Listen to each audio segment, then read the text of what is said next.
كلمة الأستاذ صالح فرجود رئيس الجالية المصرية بفرنسا ممثلا عن سياسة الجالية. تفضل.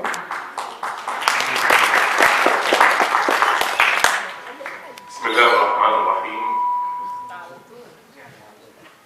الحمد لله رب العالمين، والصلاة والسلام على أشرف الخلق سيدنا ونبينا محمد النبي المبعوث رحمة للعالمين.